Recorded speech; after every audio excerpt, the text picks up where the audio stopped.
Hi అండి. వేడి వేడిగా బంగాళదుంప శనగల కర్రీ ఎలా చేయాలో చూద్దామా. దానికోసం 2 ఉల్లిపాయలు, ఒక టమాటా, పచ్చిమిర్చి కట్ చేసి పక్కన పెట్టుకోవాలి. అలాగే కాబూలీ శనగల్ని ఒక నైట్ అంతా చక్కగా వాటర్ వేసి నానబెట్టేసుకోవాలి.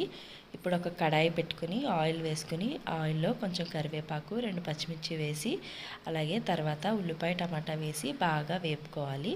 ఉల్లిపాయలు బాగా మగ్గించుకోవాలి. ఉల్లిపాయలు బాగా మగ్గిన తర్వాత రుచి తగ్గట్టుగా సాల్ట్ వేసుకోవాలి. అలాగే కొంచెం ఒక స్పూన్ పసుపు వేసుకొని ఉల్లిపాయల్ని బాగా కలుపుకోవాలి. బాగా మగ్గించుకోవాలి మీడియం ఫ్లేమ్లో పెట్టుకొని. ఉల్లిపాయలు బాగా మగ్గిన తర్వాత ఒక స్పూన్ అల్లం వెల్లుల్లి పేస్ట్ కూడా వేసుకుని బాగా పచ్చివాసన పోయేంత వరకు బాగా వేపుకోవాలి ఉల్లిపాయల్ని. ఉల్లిపాయలు బాగా వేగిన తర్వాత మనం కట్ చేసి పెట్టుకున్న ఒక చిన్న 2 బంగాళదుంప ముక్కల్ని అందులో వేసేసుకోవాలి. అలాగే నానబెట్టి పెట్టుకున్న శనగల్ని కూడా అందులో వేసేసుకుని బాగా కలుపుకోవాలి.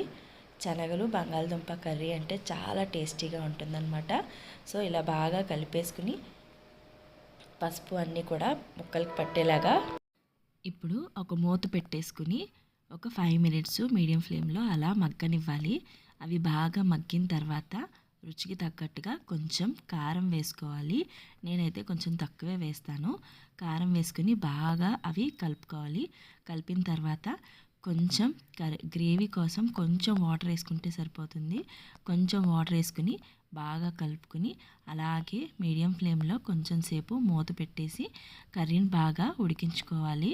కర్రీ బాగా ఉడికిన తర్వాత కొంచెం కొత్తిమీర దాని మీద చల్లుకుంటే వేడి వేడి శనగలు బంగాళదుంప కర్రీ రెడీ అయిపోయింది.